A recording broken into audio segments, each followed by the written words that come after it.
આજ રોજ શહેરા તાલુકાના મોરવા ગામ બાજુ લગભગ ખેડૂતોના થયેલ પાકને નુકસાન બાબતે સ્થળ ચકાસણી કરવા માટે હું તથા ખેતીવાડી અધિકારીઓ તથા ગામના આગેવાનો ખેડૂત મિત્રો સાથે અમે જઈને જોયું તો ખરેખર ખેડૂતોને નુકસાન મોટા પાયે થયેલું છે અને જે કાપણીના સમયે જે વરસાદ પડ્યો છે અને એના લીધે આજે પણ પાણીમાં ડાંગર અંદર છે ડાંગર અને ડાંગરને જોવા જતાં તો અમે જોયું તો એને ધરું નાખ્યું અને એવી રીતે ઉગી પણ ગયેલી છે. એટલે ક્લિયર દેખાતું હતું કે ખેડૂતોને મોટા પ્રમાણમાં નુકસાન થયું છે અને જે પાકો બધા જે માની લો કે પંચમહાલ, દાહોદ, મહીસાગરના જે પાક થાય છે બધાને નુકસાન છે.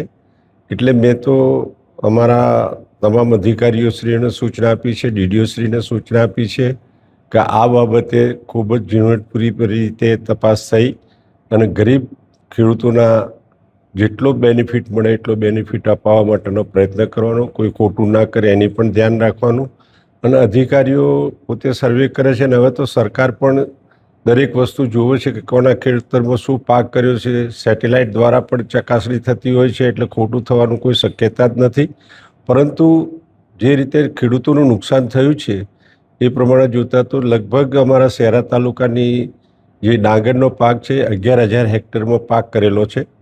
તો તમામ ખેડૂતોના પાકનું નુકસાન થયું છે. બીજા પાકો પણ બધા કરેલા છે, એની અંદર પણ છે સોયાબીન છે, આવા બધા અલગ અલગ પાકો પણ ખેડૂતોએ કરેલા છે, એમાં પણ બધાને નુકસાન છે. એટલે દરેક ગામના ખેડૂતોના નુકસાન થયેલું છે.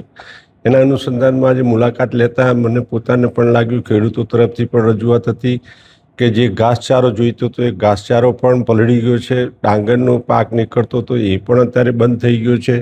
એટલે ખૂબ જ ઘાસચારાની પણ તકલીફ છે. પશુપાલકોમાં અમારા ડેરીની અંદર પણ દૂધ ઓછું થવા માંડ્યું છે કારણ કે ઘાસચારો નહીં હોવાના કારણે પશુઓને પણ પૂરતું પ્રમાણમાં ઘાસચારો ન મળતો હોય તો એ પ્રમાણે દૂધ પણ ઓછું થવા આવ્યું છે. એટલે આજે મેં પણ બધાની રજૂઆત સાંભળીને મેં પણ નિર્ણય લીધો છે કે ભાઈ પશુઓને જે દાણ પંચમહાલ ડેરી તરફથી પૂરું પાડવામાં આવે છે, પંચમહાલ, મહીસાગર અને દાહોદના ત્રણેય જિલ્લાના જે પશુપાલકોને ડેરી તરફથી દાણ જે આપવામાં આવે છે એ દાણની અંદર ₹1 કિલોએ ઘટાડવા માટેનો નિર્ણય લીધો છે અને એ નિર્ણયને અમે આવતીકાલથી શરૂઆત કરીને એ નિર્ણયને અમે પૂરું કરવાના છીએ.